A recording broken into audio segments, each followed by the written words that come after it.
Hello and thank you for watching 2A Truth. In this video today we're going to be taking a look at the Ruger SR 1911.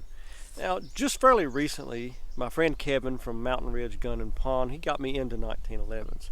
This all came about because I was in there one day and I was looking to do some trading with him, and he happened to have a Rock Island 1911. So I traded with him and I ended up getting it, and I really liked it. And I liked it so much that I thought, well, I'd like to have another one. And I went back and he happened to have this one, and we did some more trading, and we made a deal, and I ended up getting this one off of him. And this is not going to be any kind of in-depth review of this gun, but there are several things about it that I want to go over with you about. And if you're thinking about getting one, hey, I really highly recommend this one. One of the reasons why is it's not nearly as expensive as some of the more high dollar ones that you can get, and it has been extremely reliable.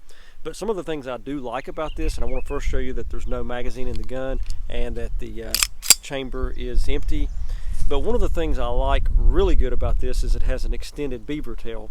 And the reason why I like that on a 1911 is because some of the ones that have a shorter beaver tail, when you go to grip the gun and you grip it kind of high like most of us do, your skin right here can tend to kind of roll over that beaver tail, and guess what happens when that hammer comes back? Don't feel too good. But anyway, another one of the things I like about this gun is the sights. It's got 3-dot sights, and it's just really nice sights.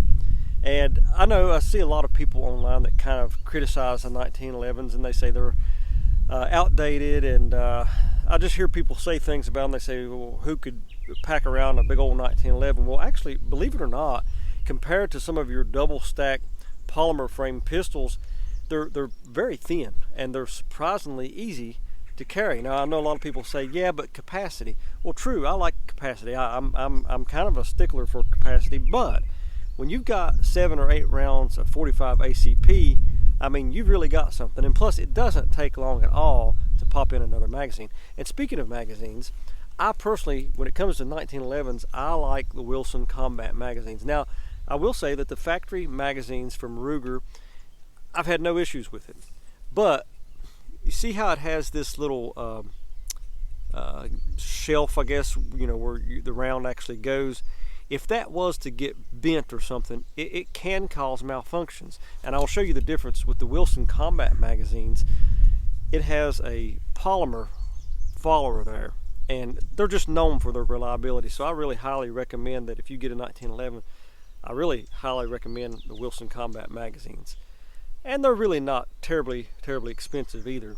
But anyway, 45 ACP, you know, I've come to really appreciate just that caliber in general. I mean, going through 2 world wars, and I know that's what a lot of your 1911 guys typically say, but the point is that really when you think about how long the 1911 has been used, really that says something. I mean, it's still in use today, and they're just extremely accurate. I absolutely love the way that they fit in your hand, and I actually tend to shoot this gun better than I do a lot of other handguns. I'm really not a very good shot anyway, but I actually do much better with this handgun than I do with a lot of other handguns. I kind of struggle with some other handguns, but I think it's just mostly in the way that you can get a really good solid grip on the gun. It gives you a lot better control. But anyway, I want to take maybe just a few shots on film and just recommend this gun to you. If you're looking for a 1911 and you want one that's very reliable, but you don't want to pay, you know, way up there for it, I really recommend the Ruger SR 1911. Now, enough yakking, let's shoot it a few times. Okay, the first thing I want to do is just show you the effectiveness of the good old 45 ACP, just the plain ball ammo, just the full metal jacket stuff. Just so effective in what it's designed to do. I've got an old welding glove set up here, and the fingers burn out of it. Can't hardly use it without burning my hand. Then I've got some old chicken legs that was frozen. I let it set out for about 2 hours, but it's harder to rock. And now, it's not that I'm afraid you're going to be attacked by frozen chickens one day, but it's just to illustrate the effectiveness of the 45 ACP. And also, I've got a coffee container, but it's filled with water. I just want to show you that there's water in it. I'm going to put the lid back on it before I shoot it, and we're just going to see how effective it is through the leather glove, because you never know, you know, bears and things like that have tough hide, and frozen chicken legs, and then going through the water jug. Just to kind of give you a little illustration. That's all I got on hand. Ain't nothing fancy, but anyway, just to show you the effectiveness of the good old 45 ACP. Okay, here we go. Take the safety off.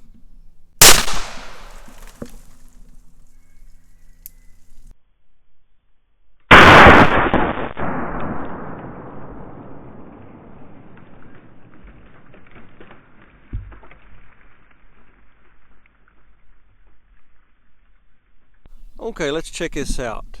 I can say it did shoot water way up in the air, and as you can see, it went through the leather glove for sure, and it went definitely through the frozen chicken leg and out the back side for sure, and went through the coffee container, and I mean, just the impact of it shot the water, I mean, straight up in the air.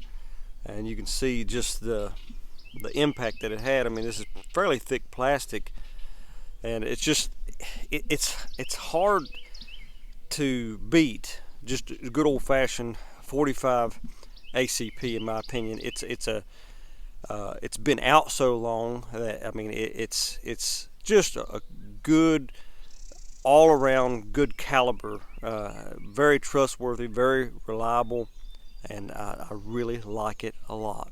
Okay, just to make sure that we're not just catching the edge of the chicken, I'm going to try to shoot it in the thick part of the chicken and see how it does.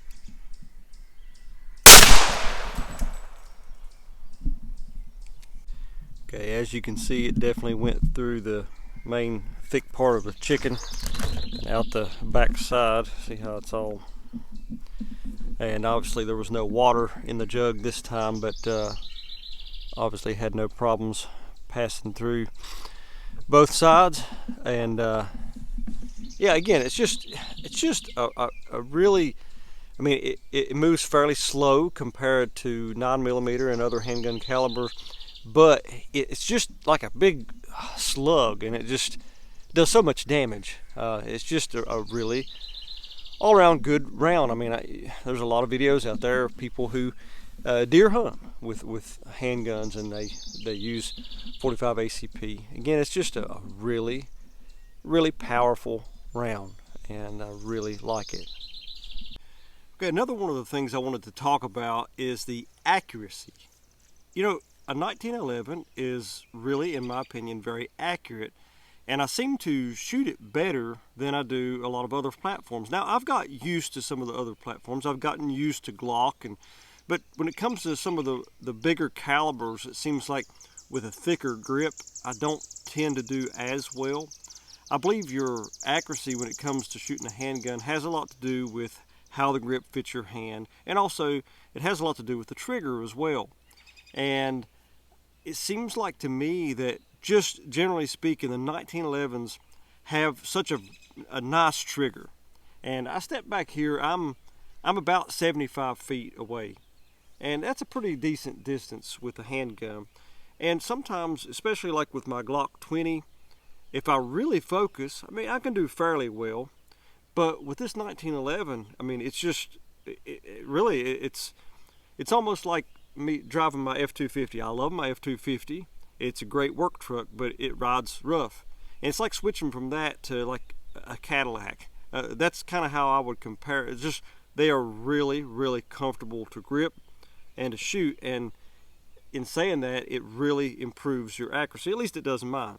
And maybe you're different. It really depends on the person's body type and the size of their hand, and all those things kind of play a factor. And it's a lot in what you train with as well. But anyway, I really like the 1911. I want to just take a shot or two from 75 feet. Like I said, with a lot of other platforms, sometimes I can struggle at longer distances with larger caliber handguns, but I want to just try it here and see.